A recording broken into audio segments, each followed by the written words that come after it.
maybe Dude, those. You ain't no intellectual Those I know. Those tricks. Those than anybody. That's true. I do. Those tricks work on the weak-minded, maybe.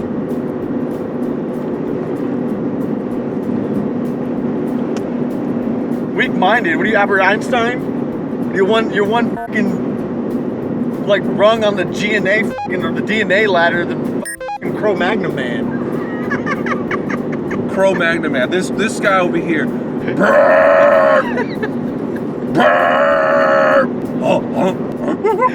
Technology. So we've been game chasing and toy chasing all day long, and we've come across this antique store. And whenever we come across an antique store, we always got to go in and see what they have, because sometimes you might get lucky. Antique stores usually have toys. It's just what kind of toys.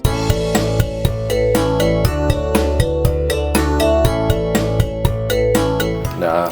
No? I actually need that glass, but I paid $10 for it. This one?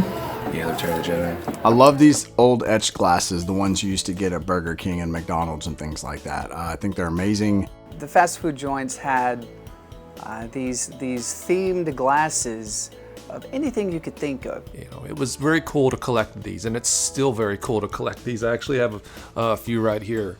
Some of the fondest memories I actually have of growing up and going to McDonald's or Burger King or Hardee's or, you know, these other fast food joints that everybody had them at the time. I freaking love these things. These things are, in my opinion, as collectible now and as treasured now, especially for myself, as they were back then. Some of my favorite etched glasses have to be the Star Wars etched glasses. These were usually from Burger King. It just reminds me of better days, I guess, of childhood, if you will. They are still fun to collect for, and I usually get them if they're on the cheap. Oh, did you see this? That's sweet. What's the price on it? $15. I won't spend more than $5 for a glass. You're gonna get more retail prices, if you will, more eBay prices because it's an antique store. It's not just somebody that has a booth that's just trying to get rid of a bunch of crap that was stuck up in their attic. You know, this is people who kind of know what they have already. That's why it's in an antique store. Oh, holy shit. Holy shit.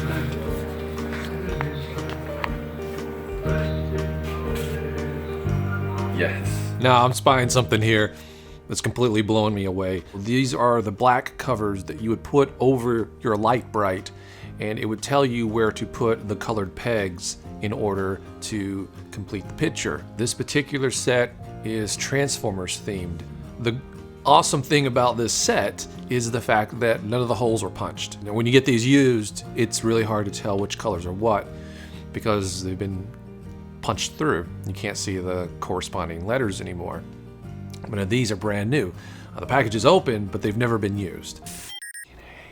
Light bright, turn on the magic of colored lights. Light bright, make a face to glow at night. Light Brite is clear colored plastic with a light behind it. I mean, you can't get any more simple than that. I don't know, there was something really just fun about playing with little colored plastic pieces that lit up with all these different awesome colors in the middle of the living room with the lights turned off. We never had a light bright. We didn't have the money for a light bright. That being said, we played it, you know, when we went to cousins and stuff, cousins' places. So it was a cool toy. I remember the commercials and stuff, and we played with it whenever we had the chance. It was one of those things where you actually had to use your imagination a little bit. Go figure. I think the point of Light Brite was to bring out the artisticness in people. They did have templates where you can make different things, Transformers or clowns or just whatever, just a bunch of random stuff. But they also had blank sheets where you could kind of put anything you wanted on it, punch anything you wanted on it. Now you see, here's the thing is as a kid, I didn't realize that Light Brite came with these little kind of templates that you can put down and actually put the different colors in and create these your own little images that were kind of figured out for you already. I didn't realize that. Kind of neat, especially if you really had no artistic inclinations. This might have actually been something that made a toy like Light Brite even more fun because you could create something that you otherwise wouldn't have had the ability to. Jay. with that template showing him exactly what to put and where to put it, he'd probably still screw it up. I have a lot of fond memories with Light Brite. Me and my grandmother and my sister, we would play with this Light Brite set constantly. I'm just scared what the price is going to be on it.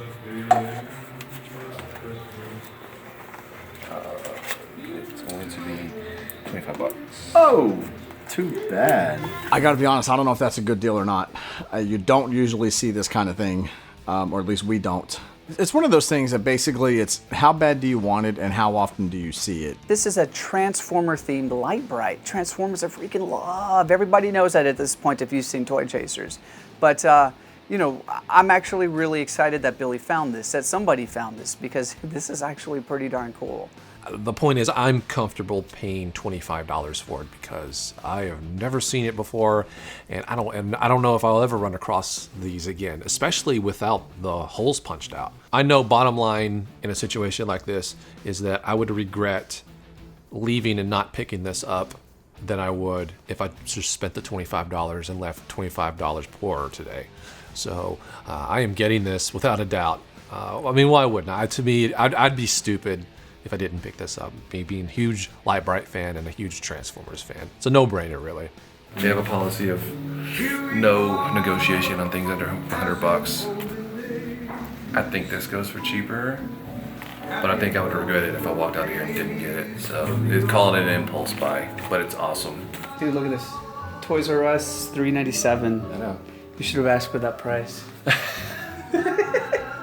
Always drop into an antique store. You will usually be paying top dollar retail prices, but I mean, in cases like this, you'll also have the opportunity to run across something that you never knew existed or have never seen. 'Cause that's the way toy chasing go. And another really kind of cool thing about this is that it actually still has the Toys R Us sticker on it from back when it was originally purchased.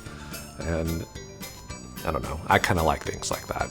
Jay does not have an artistic bone in his body, and he would probably still screw that up with that template showing him exactly what to put and where to put it. He'd probably still screw it up. He's such a loser, man.